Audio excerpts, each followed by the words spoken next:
Hello everyone, स्वागत है आपका हमारे यूट्यूब चैनल टारगेटेड स्टडी में। यहाँ हम सिर्फ वही देखते हैं जो एग्जाम पॉइंट ऑफ व्यू से इम्पोर्टेंट होता है और इसमें हम कंटिन्यू करते हैं आईबीसी की सीरीज़ जो हम देख रहे हैं एमसीक्यूज़ के जरिए।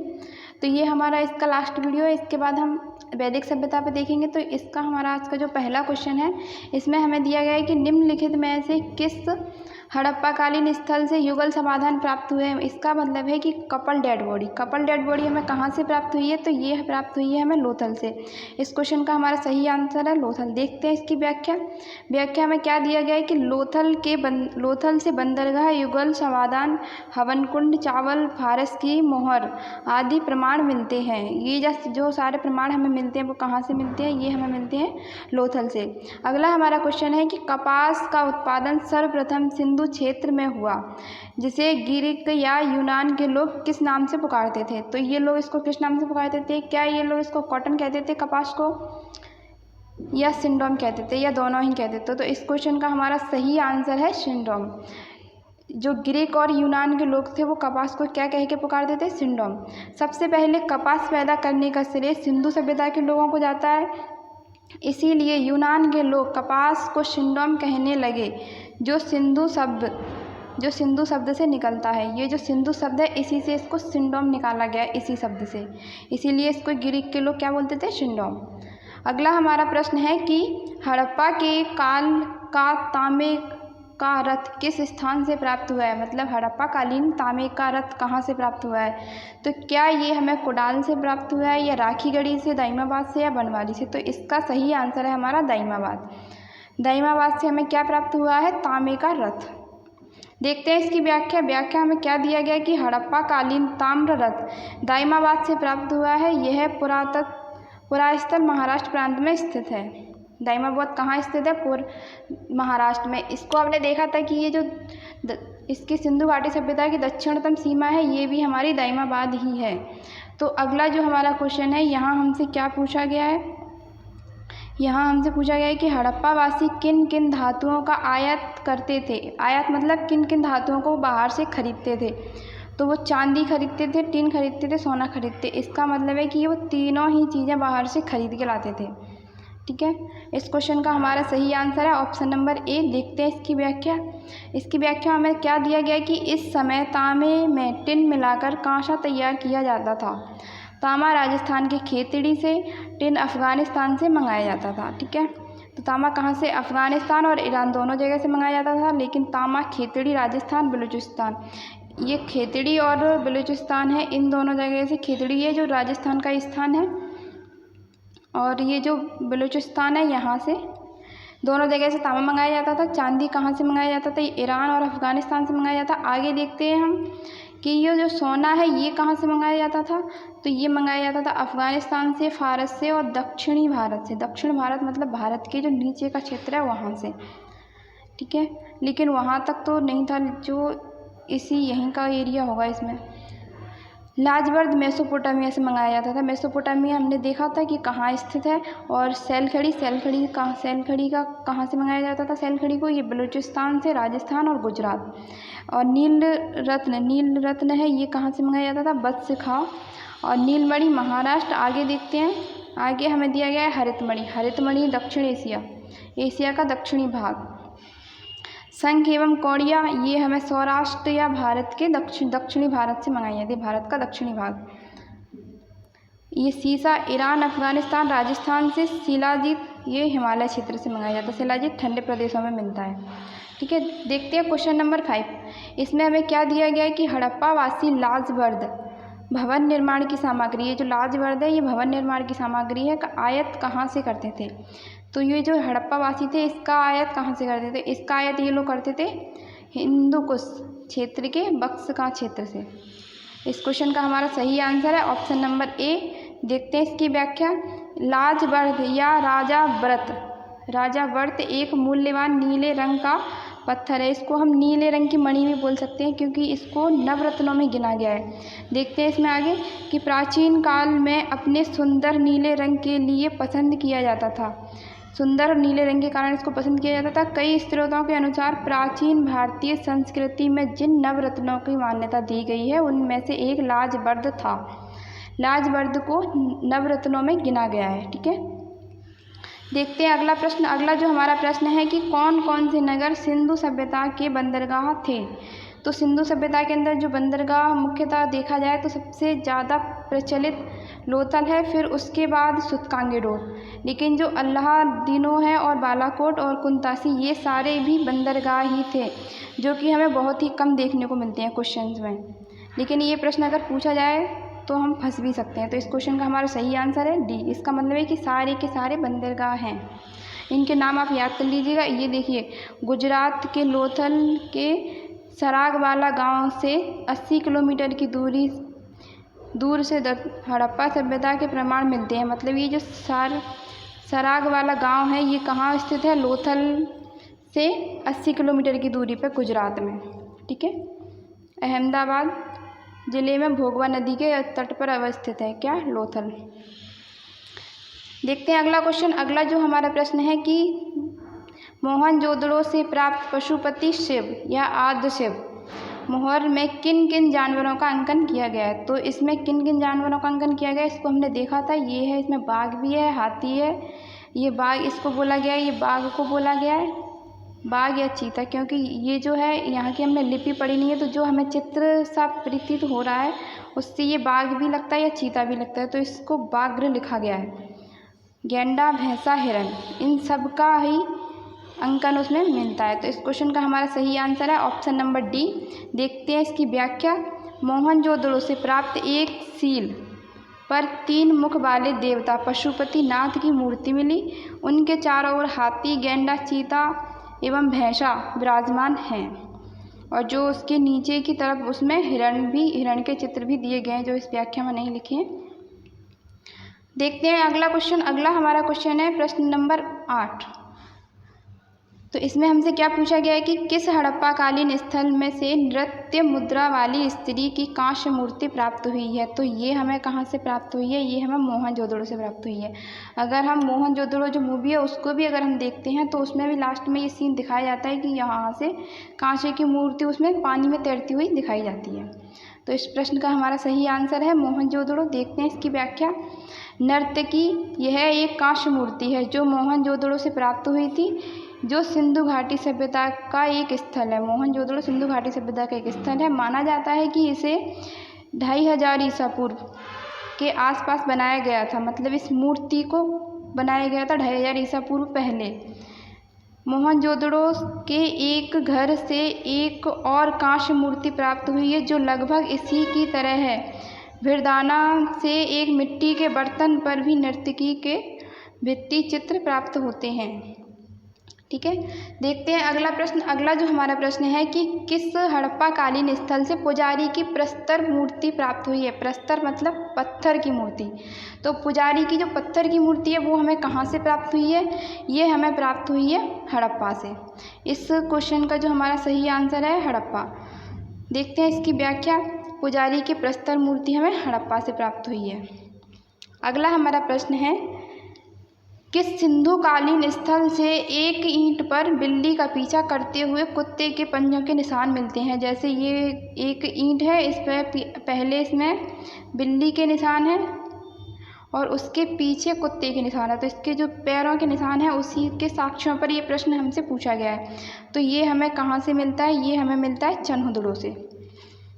ये जो पूछा गया है कि ईंट पर बिल्ली के पीछे कुत्ते के पंजों के निशान। ठीक है, तो इसकी व्याख्या में क्या दिया है? सिंधु कालीन स्थल चन्हुदड़ो से एक ईंट पर बिल्ली का पीछा करते हुए कुत्ते के पंजे के निशान मिलते हैं। इसको कई जगह यहाँ जो हमें दिया गया है कि बिल्ली के पीछा करते हुए, बिल्ली की जगह कई जगह हमें हिरण भी दिया जाता है। यहाँ पे हिरण भी पूछा जाता है। इन जो इसकी पैर के जो निशान हैं वो कन्फर्म नहीं हुए हैं कि वो बिल्ली के हैं या हिरण के हैं। तो अगला हमारा क्वेश्चन है कि किस हड़प्पा कालीन स्थल से प्राप्त जार पर चोंच में मछली दबाए चिड़िया एवं पेड़ के नीचे खड़ी लोमड़ी का चित्रांकन मिलता है, जो पंचतंत्र की कहानी, लोमड़ी की कहानी है जो पंचतंत्र की, उसको सादृश्य करता है। तो ये हमें कहाँ से मिलता है? ये हमें मिलता है लोथल से। इस प्रश्न का हमारा सही आंसर है ऑप्शन नंबर सी। देखते हैं इसकी व्याख्या। लोथल से प्राप्त एक भांड पर ही चालाक लोमड़ी की कथा अंकित है। चालाक लोमड़ी जो हमने बचपन में पढ़ी है कि जिसमें वो लोमड़ी नीचे खड़ी होती है और कौवा ऊपर की तरफ होता है। वो उससे कहती है कि तुम बहुत सुरी लगाते हो, और वो उसी चक्कर में गाने के लिए मुँह खोलता है तो रोटी नीचे गिरती है और लोमड़ी उसको उठाती है और भाग जाती है। तो इस कहानी का चित्रांकन हमें कहाँ मिलता है? लोथल में एक भांड यानी कि एक बर्तन है, एक बर्तन पर इसका चित्रांकन मिलता है, और ये बर्तन हमें कहाँ से प्राप्त हुआ है? लोथल से। देखते हैं आगे की तरफ। आगे जो हमारा अगला क्वेश्चन है कि हड़प्पा कालीन किस हड़प्पा कालीन स्थल से प्राप्त जा रही है, तो सेम ही क्वेश्चन रिपीट हो गया।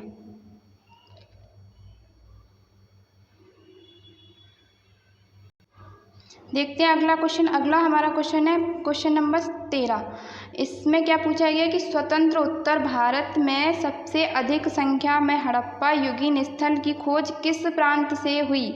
तो सबसे ज़्यादा स्वतंत्रता के बाद हड़प्पा कालीन स्थल हमें कहाँ से प्राप्त हुए? ये प्राप्त हुए हमें गुजरात से। तो इस प्रश्न का हमारा सही उत्तर क्या होगा? Option number A. स्वतंत्रता प्राप्ति के पश्चात हड़प्पा संस्कृति के सर्वाधिक स्थल गुजरात में खोजे गए हैं। अगला हमारा प्रश्न है कि निम्नलिखित में से कौन सी फसल हड़प्पा कालीन लोगों का मुख्य खाद्यान्न नहीं था? मतलब मुख्य खाद्यान्न नहीं था। इस नहीं को हमें विशेषकर ध्यान देना है। तो जौ के साक्ष्य भी हमें मिलते हैं, दालों के साक्ष्य भी हमें मिलते हैं, गेहूं के साक्ष्य मिलते हैं, लेकिन चावल की भूसी के साक्ष्य मिलते हैं। लेकिन इसके कठोर या ठोस प्रमाण नहीं मिलते कि ये खाने के लिए यूज होता था कि नहीं। लेकिन चावल की जो भूसी है उसके साक्ष्य हमें मिलते हैं हड़प्पा से।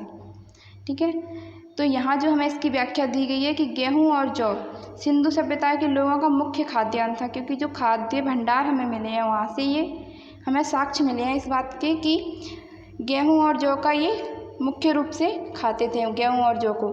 तो इस सभ्यता के लोगों को गेहूं और जौ के अतिरिक्त कपास, खजूर, तरबूज, मटर, राई, सरसों और तिल जैसी फसलों का भी ज्ञान था। ये तिल जैसी फसलों का भी ज्ञान था। अन्य महत्वपूर्ण तथ्यों में देखें हम तो बनवाली से अच्छी किस्म की जौ प्राप्त हुई है। बनवाली से हमें एक अच्छी किस्म की जौ प्राप्त हुई है, इसके भी प्रमाण हमें मिले हैं। तो देखते हैं अगला प्रश्न। अगला जो हमें व्याख्या दी गई है इसमें, लोथल से आटा पीसने की चक्की के साक्ष्य प्राप्त होते हैं। आटे पीसने की चक्की के 2 पार्ट मिलते हैं, तो इसके से ये प्रमाणित होता है कि ये लोग चक्की का प्रयोग करते थे। और सिंधु सभ्यता से मिट्टी के बर्तनों तथा मोहरों पर अनेक पेड़ पौधे के अंकन मिलते हैं। इसमें पीपल, खजूर, नीम, नींबू, केला आदि प्रमुख हैं। ये जो पेड़ हैं इनके भी साक्ष्य यानी कि इनके अंकन मिलते हैं, चित्रांकन मिलता है, तो इसके भी हमें साक्ष्य मिलते हैं। देखते हैं प्रश्न नंबर 15। यहाँ जो हमसे पूछा गया है कि 2 कथन दिए गए हैं और इसमें पूछा गया है कि कौन सा कथन इसका सही कारण है कि नहीं। कथन और कारण दिया गया हमें। तो ये हमसे कहा गया है कि हड़प्पा एवं मोहनजोदड़ो अब विलुप्त हो गए हैं। ये बात एकदम सत्य है, लेकिन वे उत्खनन के दौरान प्रकट हुए थे, ये बात भी सत्य है। इसका मतलब है ये दोनों है तो सत्य, लेकिन क्या ये इसकी सही व्याख्या करता है? क्या ये पहला कथन दूसरे जो कारण हमें दिया गया है इसकी सही व्याख्या करता है? तो अगर हम देखें कि हड़प्पा और मोहनजोदड़ो अब विलुप्त हो चुके हैं क्योंकि वे उत्खनन के दौरान प्राप्त हुए। अगर यहाँ हम क्योंकि लगा के इसको पढ़ते हैं और हमारा सेंटेंस सही बनता है तो ये लाइन सही है, नहीं तो इसका रीजन ये सही नहीं है। तो इस क्वेश्चन का जो हमारा आंसर होगा इसके हिसाब से ऑप्शन नंबर बी। इसका आंसर क्या सही है? ऑप्शन नंबर बी, क्योंकि जो हड़प्पा कालीन स्थल था वो उत्खनन के द्वारा प्रकट हुआ है। ये बात तो सत्य है, ये भी सत्य है, लेकिन ये इसकी सही व्याख्या नहीं करता है। ठीक है। मोहनजोदड़ो वर्तमान पाकिस्तान के सिंध प्रांत के लरकाना जिले में सिंधु नदी के दाएं तट पर तथा हड़प्पा वर्तमान पाकिस्तान के पंजाब प्रांत के साहिवाल मोंटगोमरी जिले में रावी नदी के बाएं तट पर स्थित है। और जो नगर सैंधव सभ्यता के ये जो नगर हैं सैंधव सभ्यता के 2 प्रमुख नगर थे जिनकी खोज उत्खनन के दौरान क्रमशः राखलदास बनर्जी और दयाराम साहनी। राखलदास बनर्जी ने मोहनजोदड़ो की खोज की है और दयाराम साहनी ने हड़प्पा की खोज की है। तो देखते हैं आज का अगला प्रश्न। अगला जो हमारा प्रश्न है कि सिंधु घाटी की सभ्यता के संदर्भ में निम्नलिखित कथनों पर विचार कीजिए। तो ये जो हमें 2 कथन दिए गए नीचे, इनमें देखना है कि कौन सा सही है कौन सा गलत है। तो यहाँ हमसे पूछा गया है कि कौन सा सही है। तो अगर हम पहला कथन देखें कि यह प्रमुखतः लौकिक सभ्यता थी, लौकिक सभ्यता थी, उन्हें धार्मिक तत्व, उसमें धार्मिक तत्व यद्यपि उपस्थित थे, वर्चस्वशाली नहीं थे।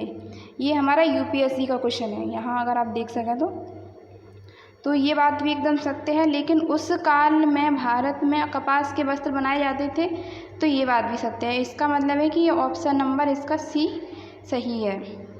ठीक है, देखते हैं इसकी व्याख्या कि यह प्रमुखता, यहाँ प्रमुखता लौकिक सभ्यता थी तथा उसमें धार्मिक तत्व थे, यद्यपि उपस्थित थे लेकिन वर्चस्वशाली नहीं थे, और इस काल में कपास का उत्पादन किया जाता था। ये हम काफ़ी बार देख चुके हैं प्रश्नों के जरिए। तो अगला हम प्रश्न देखते हैं। यहाँ हमसे पूछा गया है कि चनहुदड़ो के उत्खनन का निर्देशन किसने दिया। चनहुदड़ो, ये हमारा यूपीपीएससी में पूछा गया प्रश्न है। तो इसका जो सही आंसर है J.H. मेके, J.H. मेके। देखते हैं इसकी व्याख्या। चनहुदड़ो की पहली बार खुदाई मार्च 1930 में N.G. मजुमदार ने करवाई थी। उसके बाद 1935 और 36 में America school of India and Iranian तथा म्यूजियम ऑफ फाइन आर्ट्स बोटन के दल ने अर्नेस्ट जॉन हेनरी मेके, इनको ही शॉर्ट में लिखा जाता है J.H. मेके, ने करवाई थी। ठीक है, देखते हैं अगला प्रश्न। अगला जो हमारा प्रश्न है कि निम्नलिखित में से कौन सा एक हड़प्पा स्थल नहीं है। तो इनमें से अगर हम देखें कि कौन सा हड़प्पा स्थल नहीं है, पहला चनहुदड़ो हड़प्पा स्थल है, हम देख चुके हैं। कोट दीजिए, ये बंदरगाह है, ये भी हम देख चुके हैं। देसलपुर भी है, लेकिन ये सोहगोरा है। सोहगोरा अगर हम देखें तो यहाँ इसका स्थल नहीं है, हड़प्पा स्थल नहीं है। यह हमें चंद्रगुप्त मौर्य के टाइम पे मिलता है। यहाँ अगर हम इसकी व्याख्या देखें कि सोहगोरा उत्तर प्रदेश के वर्तमान गोरखपुर जिले में अवस्थित है। यहाँ पाए गए अभिलेख चंद्रगुप्त मौर्य के शासनकाल के हैं। सोहगोरा हमें किसके काल का है? सोहगोरा हमें चंद्रगुप्त मौर्य के काल में मिलता है। तो सोहगोरा अभिलेख से सूखे से पीड़ित प्रजा को राहत देने की बात कही गई है। सोहगोरा जो अभिलेख है सोहगोरा का, ये भी एक फेमस अभिलेख है जिसमें सूखे से जो पीड़ित प्रजा थी चंद्रगुप्त मौर्य की, उसको राहत देने की बात कही गई है। ठीक है, देखते हैं अगला क्वेश्चन। अगला हमारा क्वेश्चन है क्वेश्चन नंबर 19। इसमें हमसे क्या पूछा गया है कि सिंधु घाटी के लिए मेसोपोटामिया, रिकार्डोन ने शब्द को काट दीजिए आप।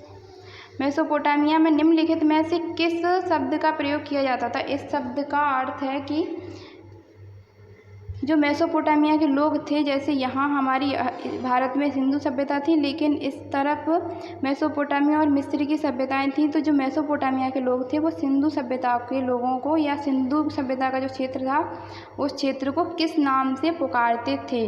तो इस क्वेश्चन का हमारा सही आंसर है मेलुहा। और ये जो प्रश्न है हमें NDA में पूछा गया है। इस क्वेश्चन का हमारा सही आंसर है मेलुहा। इसका जो प्रमाण है ये हमें कहाँ से मिलता है? मेलुहा का जो मेसोपोटामिया है वहाँ पे एक स्तंभ खोजा गया है। उस स्तंभ में मेलुहा के साथ व्यापार के बारे में बात कही गई है। और मेलुहा किस तरफ इंकित किया गया है? इसको मेलुहा शब्द का प्रयोग सिंधु घाटी सभ्यता या हड़प्पा सभ्यता के जो लोग थे उनके लिए इसको इंकित किया गया है। ठीक है, देखते हैं आज का अंतिम प्रश्न। आज का हमारा अंतिम प्रश्न है कि निम्नलिखित कथनों के रिक्त शब्द को इंकित कीजिए। तो यहाँ हमें हड़प्पा, मोहनजोदड़ो तथा कालीबंगा के दुर्ग नगर, मतलब ये जो कालीबंगा और जो सारे जो क्षेत्र हैं इनके जो दुर्ग नगर थे वो किस क्षेत्र में थे। तो इसका हमारा सही आंसर है पश्चिम। इसका मतलब है कि जो हमें यहाँ पे नगर वगैरह मिले थे वहाँ पे एक होता था दुर्ग और एक होता था दुर्ग टीला और एक होता था छोटा टीला। मतलब इसको जो दुर्ग टीला था उसको बोलते थे इंग्लिश में सीटाडेल। ठीक है, तो ये जो सीटाडेल है वो किस दिशा में होता था? ये होता था पश्चिम दिशा में। तो इस प्रश्न का हमारा सही आंसर है पश्चिम। देखते हैं इसकी व्याख्या। सैंधव सभ्यता में नगर 2 टीले प्राप्त हुए। नगर के 2 टीले होते थे, जैसे एक इधर और एक इधर। जहाँ दुर्ग का टीला पश्चिम की ओर होता था, यही नगर विन्यास हड़प्पा, मोहनजोदड़ो एवं कालीबंगा में भी है। केवल कालीबंगा के टीले अलग अलग रक्षा प्राचीर से घिरे हुए हैं। इसका मतलब है कि ये जो दो टीले होते थे, एक नगर यहाँ पे छोटा और ऊपर की तरफ ये होता था पश्चिम की साइड में बड़ा टीला, तो इसको हम बोलते थे दुर्ग टीला। लेकिन ये दोनों ऐसे एक सुरक्षा प्राचीर से घिरे होते थे। लेकिन जो कालीबंगा का जो टीला है, ये दोनों अलग अलग सुरक्षा प्राचीर से घिरे हुए हैं। ठीक है, तो यदि आपको हमारा वीडियो पसंद आया तो इसको शेयर कीजिए, लाइक कीजिए, और अगर आप हमारे चैनल पर नए आए हैं तो इसको सब्सक्राइब कीजिए। और अपने देखने के लिए आप सबका बहुत बहुत धन्यवाद। Thanks for watching to all. मिलते हैं अगले वीडियो में।